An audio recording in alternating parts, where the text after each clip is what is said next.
Elif'in mutfağına hoş geldiniz. Bugün sizlerle tam kıvam tam ölçü. Hazır tadında ve hatta birçok hazır pizzadan çok daha lezzetli pizza tarifini paylaşmak istiyorum. Kanalıma abone değilseniz yeni tariflerimden haberdar olabilmek için abone olup zil tuşuna basarak bildirimleri açmayı unutmayınız. Yoğurma kabının içerisine 5 su bardağı unu alalım. Kullandığım bardak 200 mililitrelik klasik su bardağı. Üzerine 1 paket instant maya, 1 silme yemek kaşığı toz şeker ekleyip karıştıralım.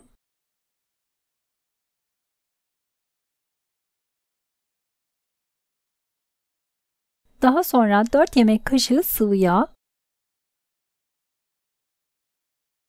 1 dolu tatlı kaşığı tuz ve ilk etapta 1 su bardağı ılık su ekleyip hamurumuzu yoğurmaya başlayalım. Suyu azar azar ilave ederek hamuru iyice yoğuralım.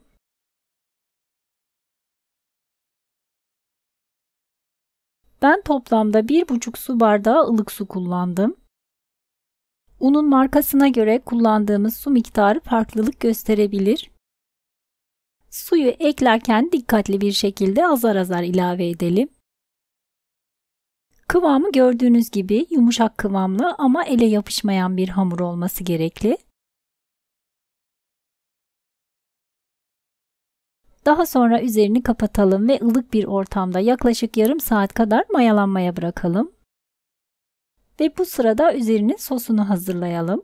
Bir tavanın içerisine 2-3 yemek kaşığı kadar sıvı yağ alalım. Üzerine 2-3 diş rendelenmiş sarımsak ekleyip sarımsağı yakmadan birkaç dakika kadar karıştırarak kavuralım.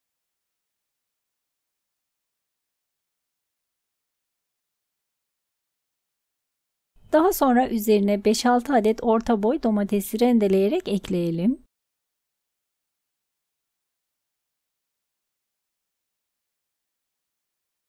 Üzerine 1 çay kaşığı kadar şeker ve 1 çay kaşığı kadar tuz ekleyelim.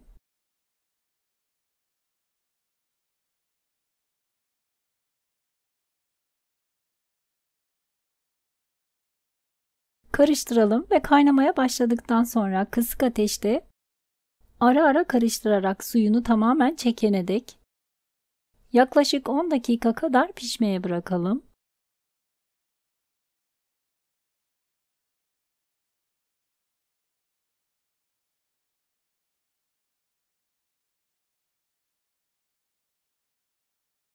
Ve gördüğünüz gibi domates suyunu çekti. Ocağın altını kapatalım. Ve üzerine yaklaşık 2 yemek kaşığı kadar ketçap,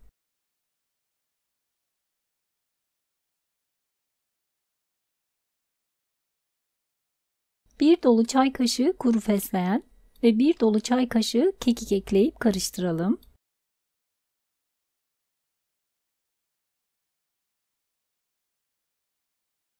Sosumuz o kadar lezzetli, güzel bir sos oluyor ki içerisine mutlaka kuru fesleğen ve kekik eklemenizi tavsiye ederim. Çok hoş bir koku ve lezzet veriyor.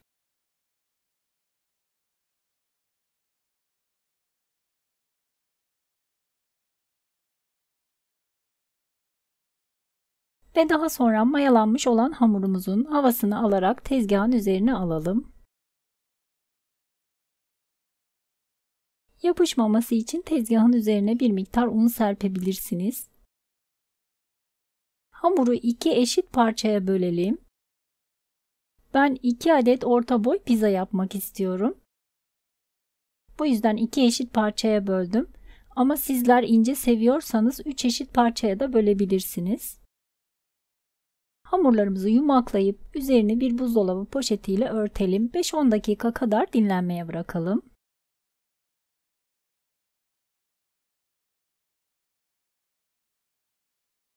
Daha sonra tezgahın üzerine ve hamurun üzerine biraz un serperek merdane ile tepsimizin büyüklüğünce açalım.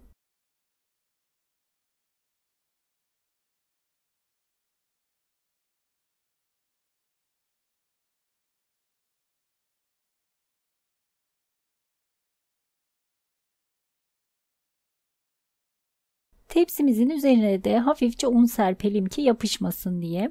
Ben 36 santim çapında pizza tepsisi kullandım. Ama pizza tepsiniz yoksa normal fırın tepsisinde de yapabilirsiniz. Hamuru üzerine alalım. Videoda gördüğünüz gibi çatalla üzerine delikler açalım. Delikler açmamızın nedeni hamurumuzu fırınladığımızda kabarmaması için. Daha sonra 200 derecelik ısınmış alt üst ayar fırında 10 dakika kadar pişirelim.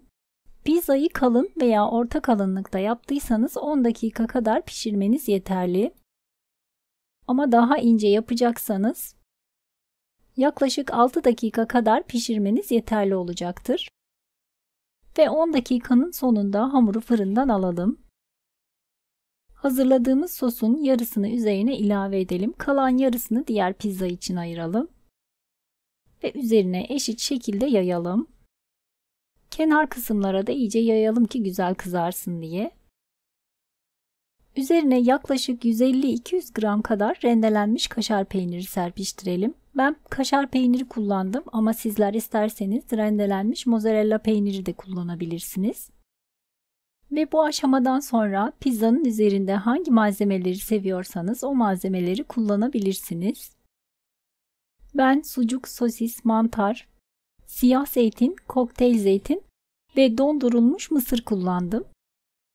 Dediğim gibi sizler hangi malzemeleri seviyorsanız o malzemeleri kullanabilirsiniz.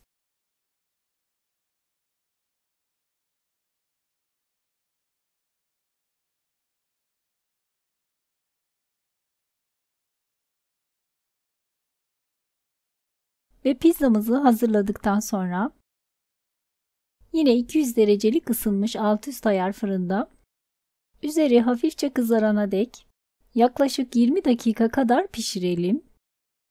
Ve pişmiş olan pizzamızı sıcakken hemen dilimler halinde keselim.